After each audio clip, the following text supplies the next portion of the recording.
हमारे साथ बहुत सारे मेहमान जुड़े हुए हैं। जेबा खान है। जेबा जी, पहले तो मैं कहूँ कि यार गुस्सा मत होइए, सवाल जवाब है जब सरकार से पूछे जाते हैं क्योंकि सत्ता में है और अभी विपक्ष, क्योंकि विपक्ष बहुत महत्वपूर्ण होता है चुनाव के इस पूरे सिनेरियो में, सत्ता के सिनेरियो में। कुछ सवाल पूछे जाएंगे, नाराज मत होइएगा। लगातार विपक्ष ये कह रहा था कि 14 को बात करेंगे, तो 14 आ चुकी है। कहाँ कमी रह गई जेबा खान जी?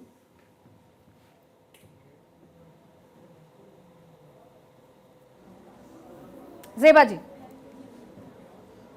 जनता का जो भी मैंडेट है वो हम स्वीकार करेंगे, लेकिन यहाँ पर सिर्फ देखना ये है कि ये सिर्फ जनता का मैंडेट है या फिर ये क्रिएट किया गया है पूरे सरकारी तंत्र, इलेक्शन कमीशन और हर जगह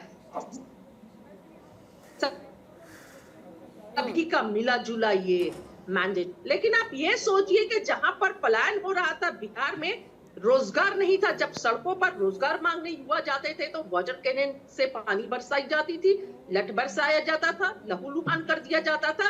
और महिलाओं के लिए जो कानून व्यवस्था है, महिलाओं के लिए कितना खराब, दिन दहाड़े मतलब महिलाओं की अस्मिता लूटी जा रही थी, हॉस्पिटल्स में मर्डर हो जा रहे थे। और चुनाव में आप देखिए, मोकामा गवाह है पूरे बिहार में क्या स्थिति थी कि एक कैंडिडेट सुरक्षित नहीं है। जिस राज्य में एक कैंडिडेट सुरक्षित नहीं है, जेबा जी आपने पूरा कर लिया हो तो एक सवाल पूछना है आपसे। आम जनता कैसे सुरक्षित रहेगी? और जस्ट चुनाव से पहले 10,000 रुपए अकाउंट में देना, चुनाव से कुछ हफ्ते पहले, ये क्या कहलाता है? जेबा जी, एक बात आपसे पूछनी है, मैंने सुना आपको, महिलाएं सुना आपको। जेबा जी, मेरे 2 सवाल हैं। आप ये कहना चाह रहे हैं, 10 बात पूछिए ना। हाँ, मेरा आपने जो कहा उससे ये बात निकल कर आती है कि पहला, महिलाओं पे अत्याचार हुए, सुरक्षित नहीं थी, गोलियां चली, तमाम चीजें हुई, उसके बावजूद भी जनता का मैंडेट एनडीए के साथ था। दूसरा, आप ये कहना चाह रही हैं या फिर ये कहना चाह रही हैं कि जो जनता का मैंडेट है वो आप स्वीकार नहीं कर रही हैं? मतलब ये सब कुछ हो रहा है उसके बावजूद भी भगवामय हो गया बिहार। जनता मैं तो अपने बातों की शुरुआत ही ऐसे की कि जनता जनार्दन है, जनता का जो भी फैसला है वो हमें स्वीकार है। स्वीकार तो करना ही पड़ेगा जेबा जी, आप कहाँ जाएंगे ना स्वीकार करके? कि ये जनता का ही फैसला है या इलेक्शन कमीशन का फैसला है? वही डाउट तो क्रिएट किया जा रहा है, वही डाउट तो क्रिएट करिए। कहाँ जनता का मैंडेट तो माने एनडीए के द्वारा प्रभावित किया हुआ इलेक्शन है। जहाँ पर आपकी सरकार थी आप जीत जाती, कहाँ जीत पाई आप? पहले जो टोटल चलिए ठीक है, इस बात को विराम देते हैं। 7.42 इस समय मैडम, इस समय ये सोचने की बात है कि आप अपने जनाधार को कैसे तलाशेंगे, ये आरोप लगाने का समय नहीं है। सुनील कौशिक जी, आप बताइए सर, क्या कुछ वजह है बिहार में ये जो नंबर, जो आंकड़े नजर आ रहे हैं, क्या है इसके पीछे? 20 साल हो गए एंटी इनकम्बेंसी फैक्टर, चाहे किसी ने कुछ भी कह दिया, नीतीश कुमार के लिए सतह पर, जमीन पर बनता हुआ नजर नहीं आया। देखिए, उस राजनीतिक दल की प्रवक्ता आरोप लगा रही हैं जिस राजनीतिक दल का 2013 के बाद जिला स्तर पर पुनर्गठन न हुआ हो, 2017 के बाद राज्य की कमेटी का पुनर्गठन न हुआ हो, 2020 और 2025 2002 विधानसभा चुनाव राज्य कमेटी को पूर्ण बनाए हुए लड़ रही है पार्टी। वो आरोप लगा रही है कि साहब वहाँ हुआ क्या, जनता हमारे साथ नहीं खड़ी है। शायद आपने आज की परिस्थितियों को देखते हुए अपने जिलाध्यक्षों की, बूथ अध्यक्षों की, विधानसभा अध्यक्षों की नियुक्तियां की होती तो निश्चित तौर से जनता की बात आप तक पहुंच पाती और उस हिसाब से आप ब्लूप्रिंट तैयार कर पाते कि जनता के वास्तव में मुद्दे कौन से हैं। मुट्ठी भर लोग आपकी पार्टी के जो ऊपर तक बातें पहुंचाते रहे, आप उस पर भरोसा करते रहे, आपने जमीनी स्तर को पहचाना ही नहीं। और जब टीवी चैनल्स पर राजनीतिक विश्लेषक, वरिष्ठ पत्रकार लोग जब ये बातों को आप तक पहुंचाने का प्रयास किया, कांग्रेस के वरिष्ठ नेताओं तक पहुंचाने का प्रयास किया, तो इनको अपनी खुद की तीखी आलोचना लगी और पट्टा बना दिया कि आप भाजपा के प्रवक्ता हैं, कि आप किसी और के प्रवक्ता हैं। 2022 का आपको विधानसभा चुनाव पता होगा, उत्तर प्रदेश का। सारे पत्रकार और राजनीतिक विश्लेषक कह रहे थे बहुत मुश्किल है, भारतीय जनता पार्टी की सरकार आएगी नहीं, जी अगले से ज्यादा आ सकते हैं। एक भी भाजपा के प्रवक्ता ने आरोप नहीं लगाया और जो चीजें जमीनी स्तर से जुड़ी निकल के आई उन पर उन्होंने आत्म मंथन किया और आत्म मंथन करने के बाद बड़े निर्णय लिए। हाँ। वो मुझे लगता है विपक्ष में नहीं दिखता। बिल्कुल। कि यदि आलोचना हो रही है तो आलोचना के तथ्यों तक जाया जाए और अपनी रणनीति को कैसे समझा बदल जाए और के मजबूत किया जाए। जमीन को मजबूत करना किसी भी पार्टी के लिए बहुत जरूरी है और लोकतंत्र की मजबूती चाहिए तो विपक्ष का स्ट्रांग होना जरूरी है, जो कहीं नजर ही नहीं आता। ध्रुव जी, सबसे बड़ी बात यह है कि सीमांचल के एरिया बिहार के, जो कि पूरा का पूरा आरजेडी का गढ़ था, वो पूरा भगवा में नजर आ रहा है। ध्रुव जी। जी धन्यवाद। मैं सुन रहा हूँ। दिक्कत ये है कि लालू प्रसाद यादव जी की जो मतलब पुराने टाइम में जो उसने पॉलिसी रही थी, जंगल राज की बात हो रही थी, उससे लोग अभी तक उभरे नहीं है। और जो मुस्लिम समाज है, चिराग पासवान के साथ आने से, जितेंद्र राम मांझी जी, उपेंद्र कुशवाहा जी है, कहीं ना कहीं ये शिफ्ट हुआ है। तभी तो इतनी लहर हुई है कि सब जगह जहां आरजेडी स्ट्रांग थी वहां भी बीजेपी आई है, वहां भी एनडीए आई है। तो ये बड़ा फैक्टर रहा है कि सब एकजुट मिलकर लड़े और ये आपस में ही लड़ रहे थे। कांग्रेस अलग लड़ रही थी, आरजेडी अलग रही थी। जो फ्रेंडली फाइट वाली सीट है उसमें से शायद एक सीट जा रही है उन लोगों के पास, वरना सब सीट एनडीए के पास आ रही है। तो ये इन लोगों का वीक पॉइंट था कि अलग अलग लड़े। एंड मोमेंट तक ये लोग डिक्लेयर नहीं कर पाए कि कौन कहां से लड़ेगा। चुनाव प्रचार हो रहा है फिर भी लोग अलग अलग लड़ रहे हैं। तेजस्वी यादव लड़ रहा है, वहीं पे राहुल गांधी जी सभा कर रहे हैं। बहुत अलग अलग दिक्कत थी, इसलिए ये लोग एकजुट होकर नहीं लड़े। इसका ये नतीजा देखने को मिल रहा है। संजय कृष्णा जी हैं मेरे साथ, उनसे बात करूंगी। संजय जी, ऐसा बहुत अच्छा ये बात ये यहाँ से निकल कर आती है कि राजनीति में आपका जो पास्ट है ना, वो आपको पीछा नहीं छोड़ता आपका। बिल्कुल। इसलिए जब आप कुछ भी काम करें, आप याद रखें कि इसका फल आपको 10 साल बाद मिलेगा। अब what goes around comes around, जैसा बोओगे वैसा काटोगे। तो लालू प्रसाद जी ने खुलेआम जो किया, अब तेजस्वी काट रहे हैं। बिल्कुल। देखिए, इसके जवाब देने से पहले मैं कांग्रेस के प्रवक्ता के लिए कहना चाहूँगा कि उम्र भर गालिब, शेर है आपने सुना होगा, उम्र भर गालिब, हम ये गलती करते रहे कि धूल चेहरे पे थी और आईना साफ करते रहे। तो यहाँ कांग्रेस वही कर रही है।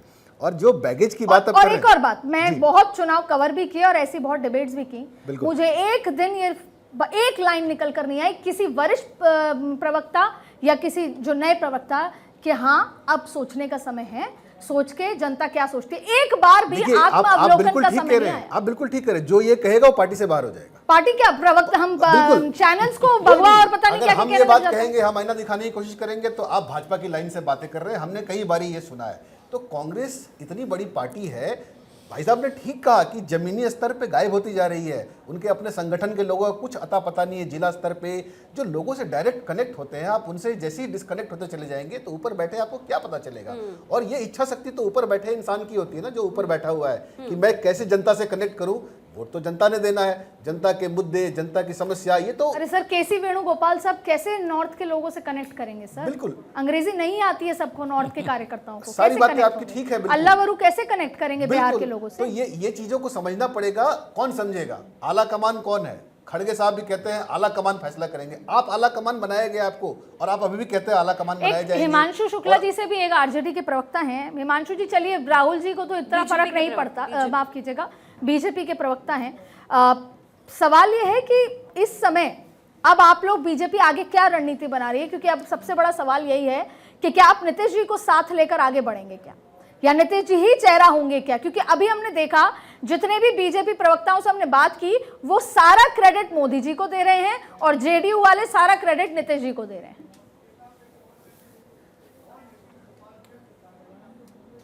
देखिए, मिली जुली बात तो है ही, मतलब ऐसा नहीं है कि दोनों अलग हैं। ये Bharatiya Janata party, NDA, LJP, ये सब पांडव हैं, सब साथ मिलके लड़ रहे हैं। ऐसा नहीं है कोई इधर है कोई उधर है, सारे साथ में है। यहाँ पे ऐसा नहीं है महागठबंधन की तरीके की 243 सीटों में 255 लोग लड़ रहे हैं। हमारा जो भी फैसला होता है, सारे लोग बैठ के संगठन को बना के एक फैसला लेते हैं। और मेरे हिसाब से जिस पोजीशन में एनडीए है, कोई भी कहीं उठ के नहीं जा रहा है, सब मिलके करेंगे। और नीतीश जी का चेहरा तो हमारे थे ही। धर्मेंद्र प्रधान जी ने कहा था एक इंटरव्यू में कि नीतीश जी ही सीएम होंगे, आप उनको भी नहीं मान रहे। फिर मंच से अमित शाह जी ने कहा था नीतीश जी ही सीएम होंगे, तो कह दीजिए ना नीतीश जी सीएम होंगे। और सारे बीजेपी के नेता कह रहे कि वैकेंसी नहीं है किसी और के लिए। तो हमने तो बोला ही नहीं तो एक बार ये कह दीजिए ना कि हाँ हमारा सीएम चेहरा नीतीश जी होंगे। दो राय है इस बात में, तो कह दीजिए ना एक लाइन। बिल्कुल बिल्कुल बिल्कुल। लेकिन जो बिल्कुल, जो हमारी संगठन जो तय करेगी वो अरे है। सर, और जिस संगठन चीज़ को तय अगर नहीं उन्होंने करता, माना है तो वो विधायक है। तय करते हैं। ऐसी उसमें दो कोई राय ही नहीं। ठीक है रामकृष्ण जी, जरा बिहार को पूरा समझते हुए संगठन मतलब बारीकी एनडीए। से आपने इस पे नजर भी रखी है। रामकृष्ण जी, क्या लग रहा है बिहार में क्या ऐसे समीकरण की उम्मीद आपको थी और चुनौती बीजेपी के लिए बड़ी होने वाली है? सर, पलायन वलायन जो मुद्दा रहा वो तो था, लेकिन अभी सबसे बड़ा मुद्दा है को फिर से बिहार में खड़ा करना, और ये बातें गृह मंत्री शाह भी कर चुके हैं बार बार मंच से।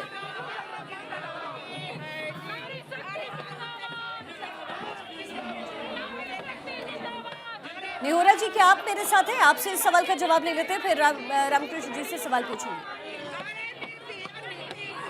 चलिए ध्रुव जी, आप बता दीजिए। जी, सवाल दोहराइए। जी, चुनौतियां बहुत सारी नजर आ रही है, खासतौर पर उद्योग को लेकर के। उद्योग को लेकर जो चुनौतियां है वो काफी डेवलपमेंट हो रहा है। मखाना की फैक्ट्री लग रही है, जैसे आदित्य बिरला ग्रुप बेगूसराय में नया आ रहा है, तो ऐसे बहुत सारी चुनौतियों से ये लोग निपट रहे हैं। क्योंकि डबल इंजन की सरकार हुई है, उसमें बीच बीच में नीतीश जी इधर जाते थे फिर इधर आते थे, तो अभी एक साथ ये लोग काम करेंगे तो काफी उद्योग आ रहा है बिहार में। हल्दीराम ने भी फैक्ट्री लगाई है, तो बहुत सारे ऐसे नहीं नए सर, नए उद्योग उद्योग आ वो नहीं रहे हैं। चनपटिया में जो आपका मिल था वो 1 साल से बंद है, ऐसा एक और मिल है, उद्योग अभी तक आया नहीं है। सर, ये मत बोलिए आप प्लीज। यही मैंने बोला कि काम करना पड़ेगा, आप तो काम करने अरे की वो जरूरत तो भाजपा पड़ेगी। प्रवक्ता से पूछिए। हाँ, ये करने की तो अब तो जरूरत पड़ेगी जेडीयू और बीजेपी को। नहीं, वो आ रहा है, ऑलरेडी आ रहा है। बेगूसराय में बिरला ने ऐलान कर दिया है कि वो प्लांट डाल रहे हैं। ठीक है रामकृष्ण जी, अब आप बोल सकते हैं।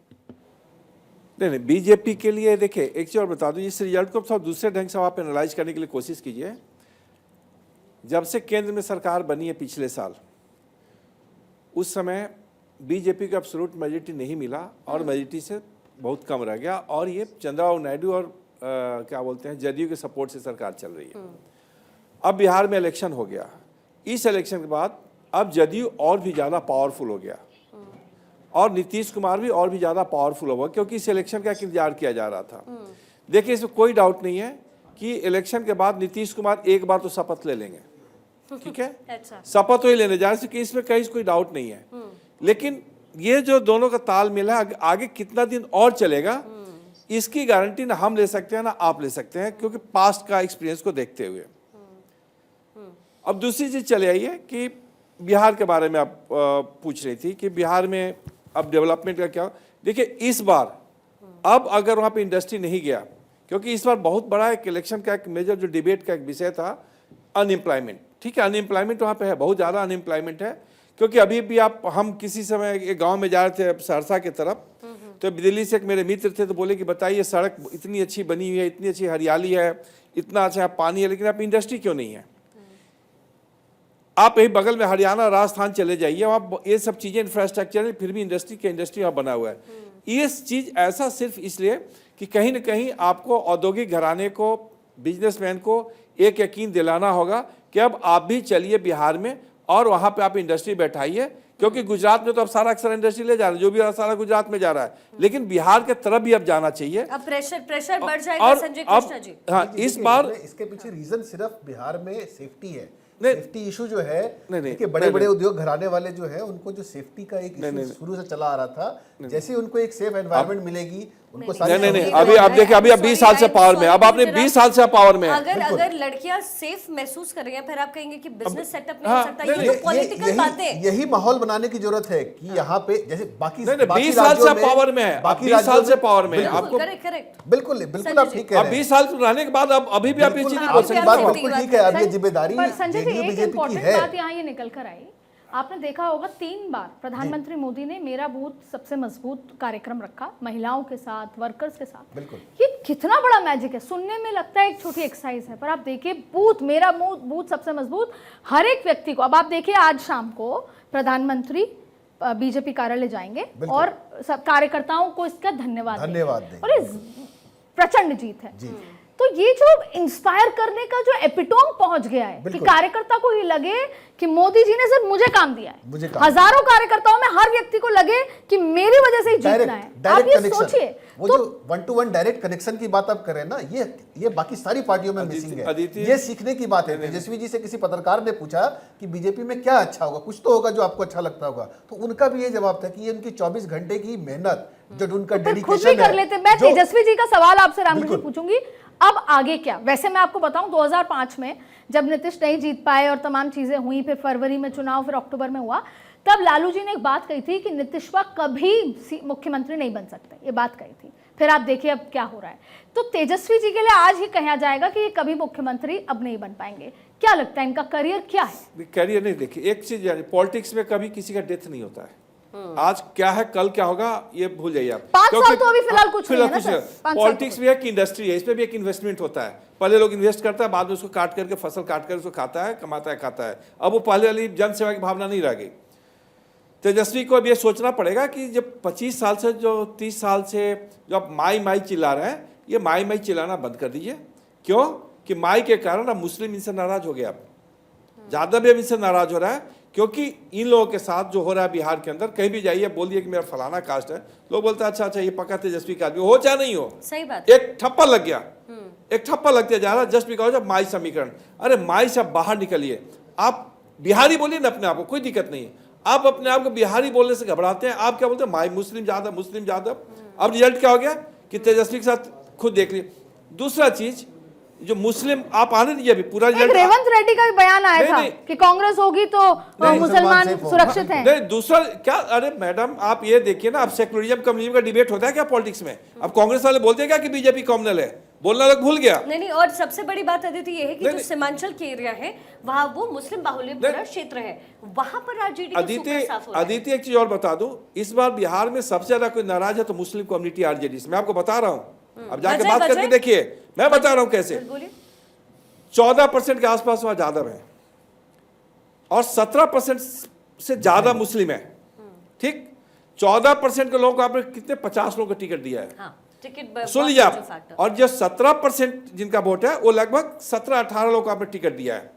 तो आपका जो नारा था, तो यानी एआईएमआईएम ने जो कहा था कि दरी बिछाने के लिए क्या 17% जी नहीं, काम कर गया? नहीं, अब आपका जो नारा था कि जिसकी जितनी हिस्सेदारी उसकी उतनी भागीदारी, जो आपने चलाया था कास्ट सेंसस, वो कहाँ चला गया? वो पूरा नहीं हुआ। कौशिक जी आप ऐड ऑन करना चाहेंगे? नहीं देखिए, ये तो पहले एनडीए की तरफ से नारा आया ही नहीं। ये तो वो लोग जो विपक्ष में खड़े हुए थे, विपक्ष में बैठे हुए राजनीतिक दल है, उन्होंने कहा। भाजपा ने कब कहा कि जिसकी जितनी आबादी है उसके हिसाब से उसको हिस्सेदारी मिलनी चाहिए। दूसरी बात, ये लागू होता ही नहीं जेडीयू पे। यदि जेडीयू ने मुसलमानों को टिकट दिया होता तो ये सीटें आ गई होती क्या? या वोट बैंक माना है क्या? वो निश्चित तौर से बाईएम का जो फैक्टर है, और आप देखेंगे अधिकतर रैलियों में जो मुस्लिम क्षेत्रों में जो रैलियां हुई, वहाँ भारतीय जनता पार्टी के जो घटक दल थे उनकी भीड़ देखिए और दूसरे राजनीतिक दलों की भीड़ देखिए। टोपी सबसे ज़्यादा कहाँ दिखाई दी? तो अब ये क्यों माना जाए? जिस वोट बैंक ने कसम खा रखी हो कि जो भारतीय जनता पार्टी के साथ होगा या जो भाजपा के साथ है हमें उसे वोट देना ही नहीं है, कुछ लोग को छोड़ करके, तो क्यों कवायद की जाए? फिर तो भारतीय जनता पार्टी पे भी आरोप लगता है कि आपने भी एक मुसलमान को टिकट नहीं दी, तो जेडीयू पे कैसे आरोप लगेगा? यदि भाजपा ने भी कितनी टिकट दी, यदि भाजपा ने टिकट नहीं दी फिर भी भारतीय जनता पार्टी को वोट मिल रहा है।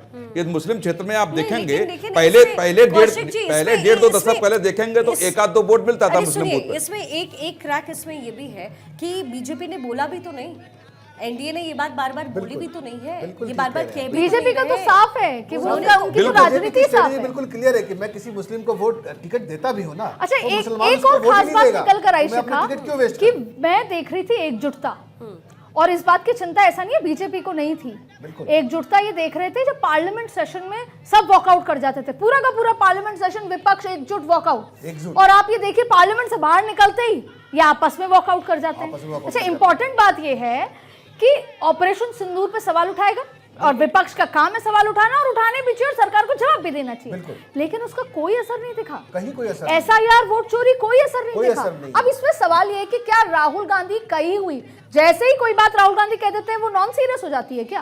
अच्छा, एक और बात जेबा जी से जवाब लेंगे, 2014 से लेकर अब तक कितने चुनाव हारे गए और कितनों की समीक्षा हुई? मुझे नहीं लगता कि हरियाणा की समीक्षा हुई कि क्या शैलजा जी और क्या, भाई जाट वर्सेस ऑल होता है। मुझे नहीं लगता राजस्थान पे इन्होंने सीरियसली लेके सोचा कि ये क्यों कहीं नहीं हारे, करते। और आज तक सचिन पायलट और अशोक गहलोत को बिठा के कोई बात नहीं हुई। आदित्य जी, अरे जेबा जी से जवाब चुनाव की समीक्षा आप छोड़ दीजिए, कौशिक जी, एक चुनाव की सेकंड, बोले तो दीजिए। एक मिनट उसमें ऐड ऑन कर दे रहा अरे हूं पहले मैं। बोल तो ले, ऐड ऑन कर लीजिए। मुझे ही जवाब देने दीजिए मैं ना। चुनाव की मैं समीक्षा सुन रही छोड़िए, राहुल गांधी ने जिन आरोपों को लगा करके 2019 के लोकसभा के बाद इस्तीफा दिया, उनकी भी समीक्षा नहीं हुई पार्टी में। एक नहीं सेकंड कौशिक जी, मुझे बोलने दीजिए। आप हरियाणा हाँ, की बोलिए। बात कर रही थी, सही बोली। आपको ये भी सवाल करना चाहिए कि एक ब्राजील की महिला हरियाणा अरे। में बात करती है। अरे उन्होंने तो और खुद खंडन कर दिया यार। ये आप ये- लोग अब यही ये सुनने उलझे में भी रहिए। अच्छा नहीं लग रहा। आप लोग यही अब ये उलझे सुनने रहिए। में भी अच्छा नहीं लग रहा। अब ये बातें छोड़िए। हाँ। इस बातों से क्या मिला आपको? यहाँ से यहाँ आ गए, और कितना नीचे जाना है भाई? बस करिए बस।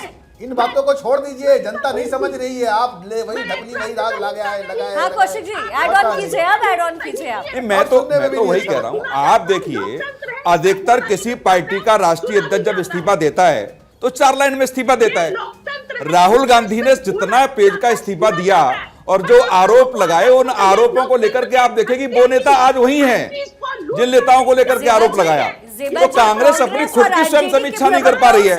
एक ही गुजारिश है कि आपके चीखने से हकीकत नहीं बदलेगा। पार्टी की छवि खराब हो रही है उससे कि इनके पास कुछ बोलने के लिए नहीं, तो चूकने लग जाते हैं। पार्टी की छवि खराब कर रहे हैं। ऐसे ही आप चिल्लाते रहिए, ऐसे ही अच्छा जेबा चिल्लाते जी से रहिए। ये तो पूछ लीजिए कि मुस्लिम समुदाय ने कितना वोट करा। इलेक्शन कमीशन के साथ जो मैंने कहा था जेबा जी, आईना साफ करिए। अरे तो चेहरा- रहिए ना सड़कों आईना पे साफ जेबा करना बंद करिए, जी। चेहरे की अगर सफाई इलेक्शन कीजिए। कमीशन पे डाउट है तो सड़कों पे रहिए, तब तक घर मत जाइए या विदेश मत जाइए जब तक इलेक्शन कमीशन आपको जवाब नहीं देता। क्यों नहीं जाते सुप्रीम कोर्ट? क्यों नहीं सड़कों पे बैठते आप? क्यों छुट्टियां करनी जरूरी है? दिल्ली में ब्लास्ट होता, प्रधानमंत्री विदेश दौरे पर चले जाते हैं। अरे तो आप तो रहिए सड़कों पे, आप है ना विपक्ष। पार्टी के लोग नहीं जाते हैं। अरे राहुल जी जाएंगे क्या LNG अस्पताल? मैडम आप महिला रहिए ना सड़कों पर। डिबेट में एक महिला होकर बैठी हूँ और पुरुष बीच में इसमें महिला पुरुष का क्या रोल है? पर आप उनको जेबा जी तैयारी नहीं करके आई जी, आज आप। आपकी तरह ही जो महिलाएं हैं उन्होंने भरोसा जाहिर कर दिया एनडीए पे, तभी 100 लगभग 198 पे एनडीए जा टिकी है। अरे शिखा, ये और आप बताइए। 41 पर सिमट गए। ये बताइए कि चलिए नतीजे तो आ गए, अब राहुल जी क्रिसमस पे कहाँ होंगे? जाहिर तौर पे यहाँ नहीं होंगे। दिल्ली में भी वोट करें और बिहार में भी वोट करें। ये कौन सा राहुल देश जी का की कानून विदेश हमें यात्रा। अधिकार देता है?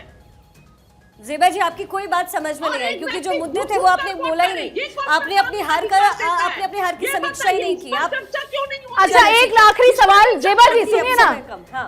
आखिरी सवाल, राहुल जी अब चुनाव के बाद समीक्षा करेंगे या वो 25 दिसंबर को बाहर चले जाएंगे? लोकतंत्र का बात है और जनता के अधिकार का बात है। और बिहार में क्या स्थिति आप चैनल पर बैठी हुई है? बिहार की स्थिति हम यहाँ बैठ के नहीं मैडम, वहाँ जनता डिसाइड कर रही है। 198 आपकी जानकारी के लिए क्विकली बता दूं, 198 एनडी को मिला है, आपको 41 243 में मैडम मात्र 41 सीटें। तो इसके लिए अदिति बोलिए ना कि जितना चुनाव आपने नहीं देखा होगा बिहार का, उतना आपने देखा है। चलिए ठीक है, बस बताइए एक इनको। छोटे से ब्रेक के लिए मुझे रुकना पड़ेगा, लेकिन बिहार में अदिति पल जो है ये समीकरण बदलता हुआ नजर आ रहा है, और क्या नंबर गेम में और बदलाव संभव लगता है अदिति? क्विकली नहीं अब तो जितना, अब देखिए लगभग 12:30 समय हो चुका है, 1 बजने वाला है और अब इसी तरह की टैली रहने वाली है।